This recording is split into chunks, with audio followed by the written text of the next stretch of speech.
जब यम अपने नृत्यशाला में बैठे नृत्य का मजा ले रहा था, तभी गुरु के सैनिक पूरे महल में फैल चुके थे और गुरु के सैनिक पूरे महल में फैलकर विद्युत का पता ढूंढ रहे थे। भले ही वे सब दो दो के ग्रुप में थे और महल में फैल चुके थे, लेकिन अब तक उन्हें विद्युत के बारे में कोई खबर नहीं मिली थी। महल के दरवाजे पर खड़े होकर उन सैनिकों की टुकड़ी ने यम के सैनिकों की तरफ देखा और धीरे से बोले, इन्हें उस लड़के के बारे में पता होगा। इस लड़के के बारे में हम इनसे थोड़ी जानकारी निकाल सकते हैं। गुरु के एक सैनिक ने जब दूसरे सैनिक की बात सुनी तो वो उसकी तरफ देखते हुए चौंक कर बोला, तुम्हें लगता है ऐसा करने से उनको शक नहीं होगा?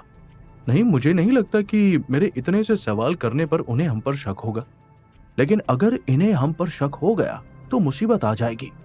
ऐसा कोई भी काम नहीं करना है हमें कि हम पकड़े जाएं। तुम्हें पता है ना, हम गुरु के खास सिपाही हैं, उसके खास गुप्तचर हैं। अगर हम पकड़े गए तो यम हमारा क्या हाल करेगा, ये बात तुम अच्छी तरह जानते हो। इसलिए ऐसा कोई भी रिस्क मत लो जिससे हमारे फंसने के चांसेस बढ़ जाए। ठीक है, मैं समझ गया, तुम बिल्कुल चिंता मत करो, मैं उनसे बात करता हूं। इतना कहकर गुरु के सैनिक में से एक सैनिक यम के सैनिक के पास जाकर उनसे घुलने मिलने लगा। पहले कुछ देर तक वो उनसे बातें करता रहा। यम के सैनिक भी हंसकर गुरु के सैनिक से बात कर रहा था। वो पहचान ही नहीं पाए कि उनके साथ मिला हुआ ये जीव कोई और नहीं बल्कि गुरु का सैनिक है। कुछ देर बाद गुरु के सैनिक ने यम के सैनिकों की तरफ देखते हुए कहा, यम को अभी अभी कोई लड़का मिला है जो पेंटिंग की दुनिया से अंदर आया है। जैसे ही यम के सैनिक ने यह बात सुनी, वो गुरु के सैनिक को एकदम चौंकते हुए देखने लगा। उसे ऊपर से नीचे तक घूरते हुए देखने के बाद यम के एक सैनिक ने कहा, आया तो है, पर तुम्हें इस बारे में खबर कैसे मिली? अरे कैसी बात करते हो, जब तुम यहाँ तैनात हो ना तो मैं वहां तैनात हूँ। हम सभी यम के महल में हैं, तो हवा की तरह तो बातें फैल ही जाती है ना। हाँ, वो तो तुम सही कह रहे हो। आया तो है कोई लड़का, पर वो कहाँ है मुझे नहीं पता। यम ने उसे कहाँ रखा है ये बात मैं नहीं जानता। अरे हमें उससे क्या लेना देना, वो कहीं भी हो, पर तुम बताओ कि तुम यम के राज्य में मजे से रह रहे हो ना? गुरु के सैनिक ने अब सवाल गलत कर दिया था। गुरु के दूसरे सैनिक ने पहले सैनिक के सवाल पर अपना हाथ पटकते हुए कहा, हे भगवान, क्या करूं मैं इस लड़के का? इसने तो पूरा ही काम बिगाड़ दिया। अब अगर यम के सैनिक को हम पर शक हो गया तो यहाँ से भागना पड़ेगा, वो भी बिना काम किए, और फिर गुरु जो सजा देंगे ना उसके लिए भी तैयार रहना पड़ेगा। वही वो सैनिक जो गुरु के सैनिक के सामने खड़ा था, उसने हंसते हुए कहा, बढ़िया चल रहा है, यम के महल में हूँ और क्या चाहिए, बस यहाँ की रखवाली करनी होती है कि कोई अंदर ना आ पाए, और वो मैं बखूबी कर रहा हूँ। हाँ, दिख रहा है कितनी बखूबी कर रहे हो, तभी तो मैं तुम्हारी आंखों के सामने से तुम्हारी नाक के नीचे से इस महल में घुस आया हूँ और तुम मुझे पहचान तक नहीं पा रहे हो। गुरु के सैनिक ने मन ही मन सोचते हुए मुस्कुरा दिया और फिर वापस से अपनी जगह पर जाकर खड़ा हो गया। वहीं विद्युत के दिमाग में एक योजना आई थी जिसके लिए वो यम के पिता का साथ मांग रहा था। यम के पिता ने जब वो योजना सुनी तो उन्होंने विद्युत का साथ देने के लिए हाँ कर दिया और वे मान भी गए कि इसमें वे विद्युत का साथ देंगे। लेकिन उस काल कोठरी में और भी लोग थे। वो लोग जब विद्युत को इस तरह हरकत करते हुए देख रहे थे तो वो थोड़ा चिढ़ गए थे।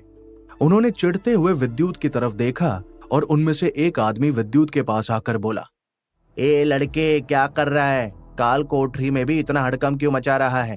काल कोठरी में हम सजा काटने के लिए है ना, कि तेरी बकवास करने?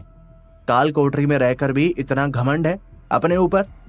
विद्युत उस इंसान को देखते हुए मुस्कुरा दिया, जबकि यम के पिताजी ने विद्युत को ऐसा करने से इशारे से रोका भी, लेकिन विद्युत नहीं माना और उसने उस इंसान को देखते हुए कहा, इस उम्र में भी इतना घमंड, वो भी काल कोठरी में? मानना पड़ेगा, लगता है कोई बहुत पहुंची हुई शख्सियत है आप। यम के पिताजी ये सुनकर फिर विद्युत को हाथ दिखाकर मना करने लगे। जब विद्युत नहीं माना तो यम के पिताजी ने विद्युत का हाथ पकड़ा और उसे किनारे पर लेकर आए। क्या कर रहे हो, पगला गए हो क्या? जो इतना मुंह चला रहे हो, वो भी इतने बुजुर्ग से? तुम्हें पता है वो कौन है? वो वही है जिन्होंने मुझे विद्या सिखाई थी। काला जादू इन्होंने मुझे सिखाया था। गुरु है वो मेरे। ये क्या कह रहे हैं आप? जब इन्हें इतनी अच्छी तरह से काला जादू आता है तो इन्हें तो यहाँ होना ही नहीं चाहिए, इन्हें तो यम के साथ होना चाहिए। तुम नहीं जानते ये यम कितना बेरहम है। इतना कहकर यम के पिताजी वापस मुड़कर अपनी जगह पर जाने लगे तो विद्युत ने पीछे से उनका हाथ पकड़े हुए कहा, बताइए काका, क्या कह रहे थे आप? ये बात मैं नहीं जानता था। मेरा मतलब, मैं जानता हूँ यम कितना बेरहम है और मैं बात अच्छी तरह समझता हूँ। आप मुझे बताइए कि वो यहाँ क्या कर रहे हैं, क्या हुआ है, बताइए ना प्लीज। अब मुझसे कुछ मत छुपाना। आपने जब सारा सच बता दिया तो इनका सच भी बता दीजिए। विद्युत को इस समय काफी क्यूरियोसिटी हो रही थी। वो अब हर बात जानना चाहता था। यम से जुड़ा हुआ हर पहलू वो क्लियर करना चाहता था, ताकि आगे जब वो यम को मारे तो उसके दिमाग में सब कुछ पहले से सेटअप हो, उसे सारी जानकारी हो। बेटा, ये मेरे गुरु है। जब यम ने मुझे कैद किया तो ये यम को सबक सिखाने के लिए आगे आए और इन्होंने यम पर हमला भी किया। कई बार उन्होंने यम को घायल करने में सफलता भी पा ली, लेकिन यम इनसे भी कहीं गुना शक्तिशाली निकला और उसने इन्हें ही उल्टा कैद कर लिया। ये बात सुनकर विद्युत की नजर धीरे से झुक गई। उसे बुरा भी लगा कि ये अच्छे लोग यहाँ फालतू में यम की वजह से फंसे हुए हैं। उसने उन आदमी के सामने जाकर हाथ जोड़ते हुए कहा, माफ कीजिएगा, मुझे पता नहीं था कि आप इन काका के भी गुरु हैं, वरना मैं आपके साथ इस तरह से पेश नहीं आता। उस बूढ़े आदमी ने विद्युत को ऊपर से नीचे तक घूरा और विद्युत के सवाल का कोई जवाब नहीं दिया। वो वापस जाकर अपनी जगह पर खड़ा हो गया। अब विद्युत शांत हो गया था। उसे भी अभी कुछ सोचने में थोड़े समय की जरूरत थी, इसलिए वो कुछ सोचने में अपना समय जाया कर रहा था। वहीं सैनिकों की दूसरी टुकड़ी जो कि दरबार के बाहर तैनात थी, वे विद्युत के बारे में खबर ढूंढ रहे थे। उनमें से एक सैनिक ने यम के महल में मौजूद एक लड़की जो कि नृत्यशाला से वापस आ रही थी, उसकी तरफ देखते हुए धीरे से इशारा किया। हालांकि वो लड़की उस सैनिक के इशारे पर बिल्कुल भी सहज नहीं हुई और उसने उस सैनिक को कोई जवाब नहीं दिया। वो आगे बढ़ गई और सैनिक ने तुरंत कदम बढ़ाए और वो उस लड़की के पास जाकर बोला, क्या कर रही हो, कहां जा रही हो? कैसे सवाल कर रहे हो? जाओ, यहां मत आओ।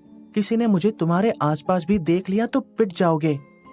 अरे मेरा जो भी होगा, पर मैं तुम्हारे इश्क में डूबा हुआ हूँ, ये बात तो तुम जानती हो ना। सुनो, ऐसा है कि यहाँ से दूर रहो।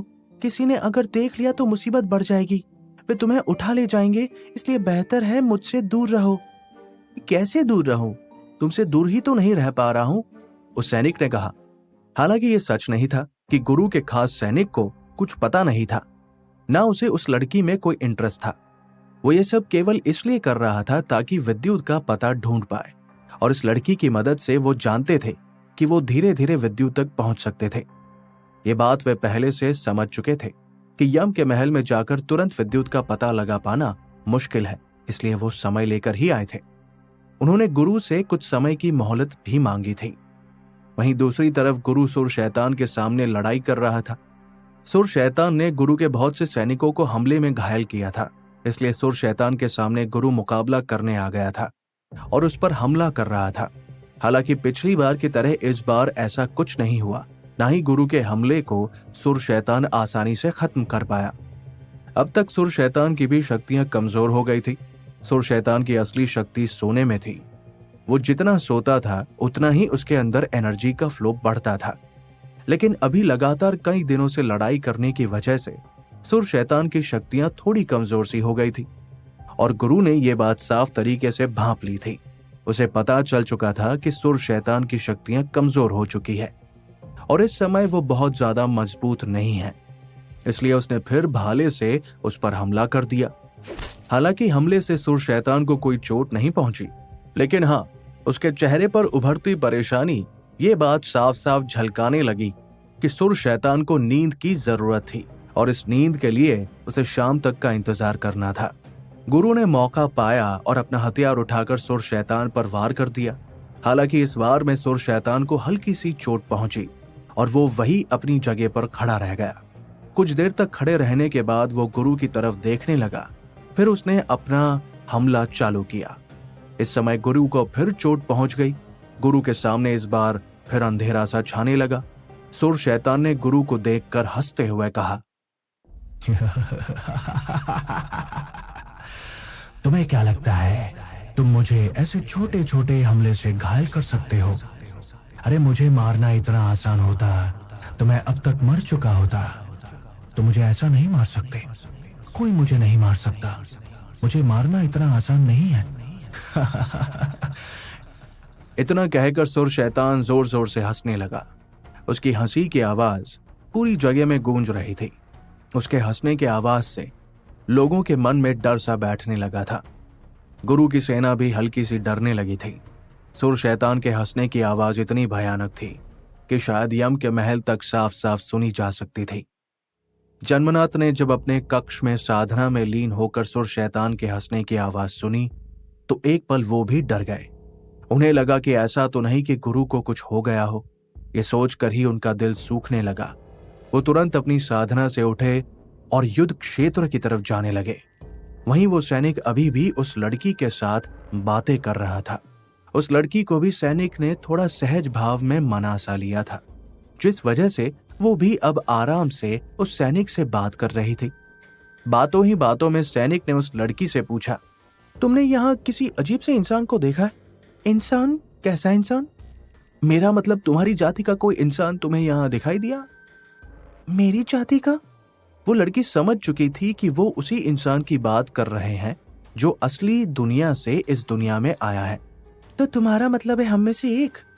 हाँ, तुम में से एक, सैनिक ने सिर हिलाते हुए कहा। तो उस लड़की ने आसपास देखते हुए कहा, नहीं, मैंने किसी लड़के को नहीं देखा और यहाँ कोई लड़का मौजूद भी तो नहीं है। सब तुम्हारी प्रजाति के हैं। यम के अलावा यहाँ कोई मौजूद नहीं। और यम वे किस रूप में यहाँ रहते हैं उस रूप को देखकर तो अच्छे अच्छे डर जाते हैं। पर तुम किसी लड़के के बारे में क्यों पूछ रहे हो? क्या कोई यहाँ आया है?